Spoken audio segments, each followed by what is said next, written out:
Hello and welcome to a project update on the beans. So, what we're going to look at today is all of the hardware and software telemetry systems at their current stage of development before we go for the second test flight of the system. So first of all, I'm going to show you the inside of the bean. So this shows all of the processing.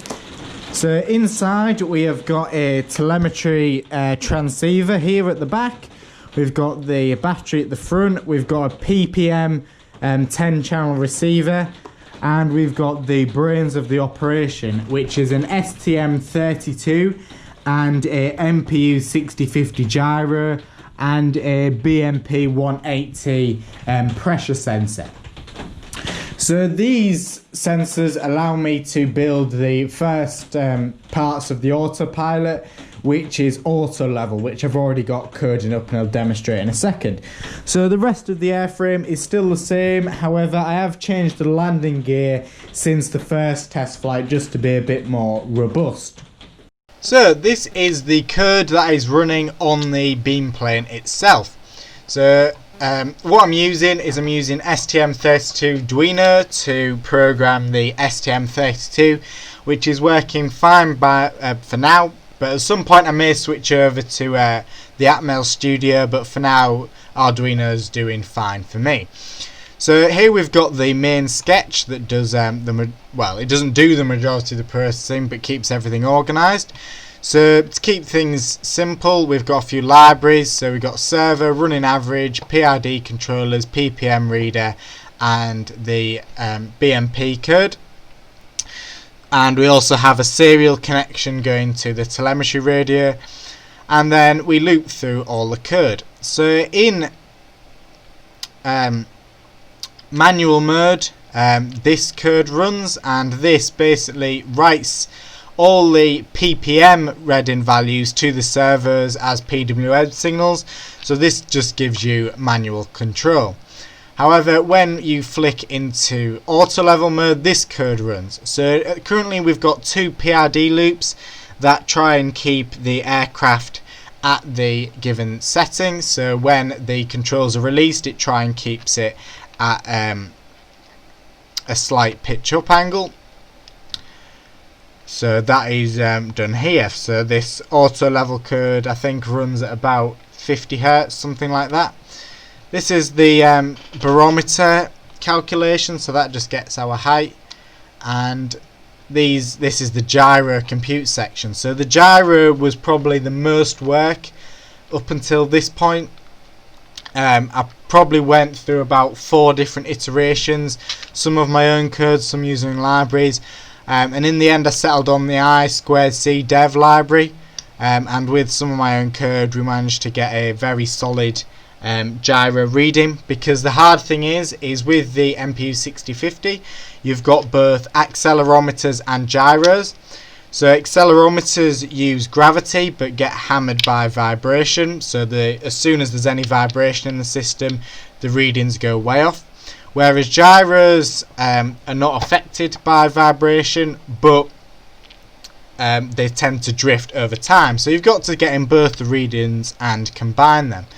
So that's pretty much it for the code so far. It will obviously get more complex in the future, but I think this is a very good starting point. So what I'm going to do now is I'm going to plug it in and demonstrate the auto level functionality. So if I just plug the battery in and switch on the transmitter, there you can see that everything works. So there's currently 2 modes for the system. There's mode number 1, which is called full manual. So this allows full manual control of the plane. So this means that at any point I can just flick the switch and it will go into manual control. So now what I'm going to do is I'm going to connect the ground station and show you how the ground station works. So over here on my laptop we have the ground station software. So what I'm going to do is I'm going to connect to the transceiver that's plugged into my laptop, and there we go, we now have a telemetry link. So what we've got so far is here we've got the primary flight display, and the things that are working are the pitch and roll sensor. So if we just move the plane, you can see that that all works. We also have these magenta lines that show the control inputs to the plane. So in manual they just show what you're doing with the transmitter, and in automatic, which I'll show in a minute, they move to show what the auto level's doing. We also have the altitude tape on the right hand side, which is still quite basic, so a bit more work needs doing with that. And we also have the voltage of the battery here at the top. At some point the map will be working. We've currently got a map integrated, but because there's no GPS on the plane, it doesn't actually update. So now what I'm going to do is I'm going to pick the plane up and I'm going to show you how the auto level system works. So here I come. So if I pick up the plane, you should be able to see the PFD moving about and showing what the plane's doing. So what I'm going to do now is I'm going to flick the switch into auto level mode. So it's now in auto level mode.